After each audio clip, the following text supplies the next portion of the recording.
पुरुषोत्तम भगवान की जय। सभी भक्तों को मेरा प्रणाम। व्रत कथा त्योहार चैनल पर आपका बहुत बहुत स्वागत है। तो आइए आज हम सुनते हैं पुरुषोत्तम महात्म्य का 9वां अध्याय। नारद जी ने पूछा, हे भगवान, ब्राह्मण की वह पुत्री इसके पश्चात उस वन में आगे किस प्रकार रही, किसके साथ उसका विवाह हुआ और किस मुनि ने उसका विवाह संस्कार कराया। श्री नारायण बोले, पिता के शोक में डूबे रहकर इस प्रकार बहुत सा समय बीत गया। एक समय सहसा ही उस वन में महाक्रोधी दुर्वासा ऋषि उसके निवास पर आ पधारे और उसकी यह दीन दशा देखी। उनका सिर महादेव शंकर की भांति जटाओं से ढका था। श्री कृष्ण अर्जुन से बोले, ये दुर्वासा वही ऋषि हैं जिन्होंने तुम्हारी माता की पूजा से प्रसन्न होकर उन्हें देव आवाहन शक्ति प्रदान की थी। एक बार रुक्मणी के साथ जाते समय मैंने उन्हें रथ में बिठा लिया था।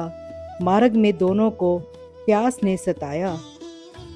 रुक्मणी ने अपने सूखे अधरों और तालू को दिखाकर मुझे जल लाने को कहा।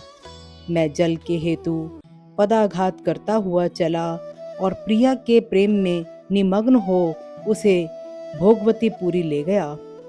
वह रुक्मणी ने तृषा को शांति किया। महर्षि दुर्वासा का तत्क्षण महाक्रोध हुआ और प्रलयाग्नि की भांति उठकर उन्होंने श्राप दिया, हे कृष्ण, तुम सदा अपनी प्रिया के प्रेम में निमग्न रहते हो। तुमने उसके ही कारण मेरा तिरस्कार किया और वह अपनी श्रेष्ठता दिखाकर पानी पीती है। अतः तुम दोनों का वियोग होगा।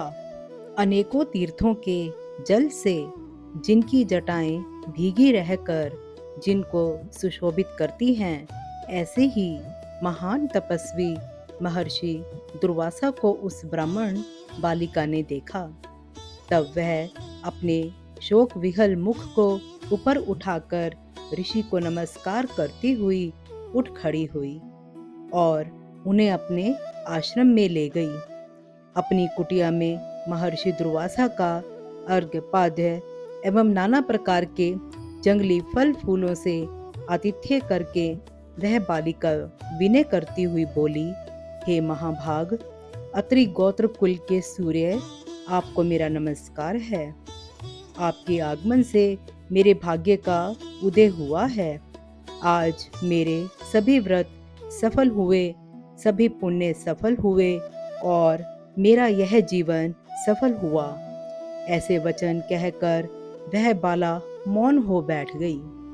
आतिथ्य से संतुष्ट और प्रसन्न महर्षि दुर्वासा उस कन्या से बोले, हे पुत्री, तुझको धन्य है। तुमने पितृकुल का उद्धार किया है। यह मेधावी ऋषि की श्रेष्ठ तपस्या का ही परिणाम है। मैं कैलाश से तेरी धर्मशीलता जानने के निमित्त ही आया हूँ। अब मैं जल्द ही बद्री का आश्रम पहुँचूंगा। वहाँ श्री बद्री नारायण के दर्शनों की इच्छा से जा रहा हूँ। महर्षि दुर्वासा को संतुष्ट एवं प्रसन्न देखकर ब्राह्मण बाला कहने लगी, हे ऋषिराज, आपके दर्शन पाकर मेरा दुख का सागर सूख गया। भविष्य में भी मुझे अपने शुभ की संभावना दिखलाई देती है। हे कृपालु, क्या आप इसके विषय में नहीं जानते? कृपा करके इस अग्नि से मुझे बचाइए। हे तपस्वी, शीघ्र ही मुझे उचित उपाय बताओ। मुझसे विवाह करने की कोई भी इच्छा नहीं करता। इससे तो मैं शूद्रा हो जाऊंगी। इसी भय से मैं सो नहीं पाती। भोजन की इच्छा नहीं होती। हे मुनिराज, अब तो मृत्यु के अतिरिक्त और कोई मार्ग नहीं सुहाता।